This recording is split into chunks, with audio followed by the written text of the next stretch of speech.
Mario, tu nous fais une visite guidée du camion? Oui, ben oui, pourquoi pas. On commence avec l'arrière, ce qui est bizarre, on commence avec l'arrière. Ça, ici, c'est la section entreposage.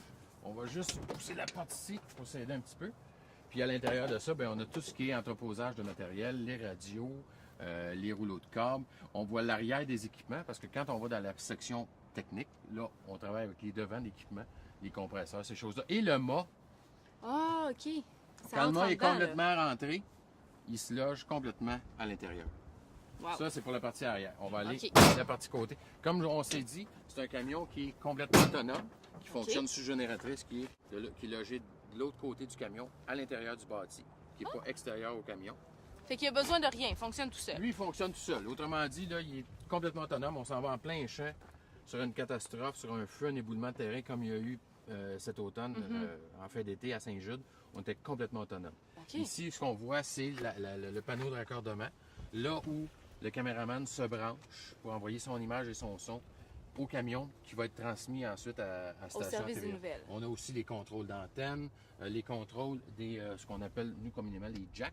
Pour stabiliser le Pour camion. stabiliser le camion, pour pas que le camion repose seulement que sur sa suspension.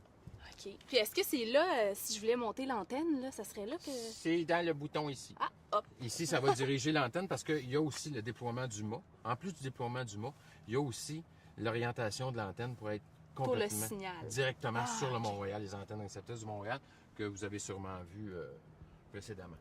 On s'en vient à la partie travail qui est un petit peu plus technique. Ah, je vais me tasser ici. Ouais. Ici, ben, vous voyez, il y a tout l'équipement qui sert à la transmission, les panneaux de connexion, les téléphones qui servent aux communications. C'est très complexe. Les techniciens qui travaillent là-dessus doivent être extrêmement qualifiés pour savoir qu'est-ce qui pitonne, pourquoi il pitonne et comment Où il ça s'en pitonne, va? où ça s'en va. Il y a les contrôles autant pour l'antenne micro-ondes de transmission que l'antenne satellite.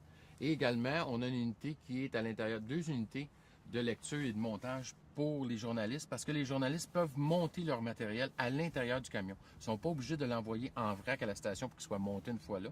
Ils peuvent le monter directement dans le camion avec l'unité de montage en format DVC Pro.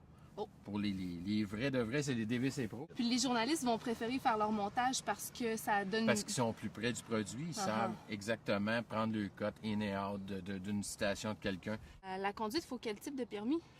Ça prend pas un permis de classe 5 de véhicule de promenade comme Comme on a, là.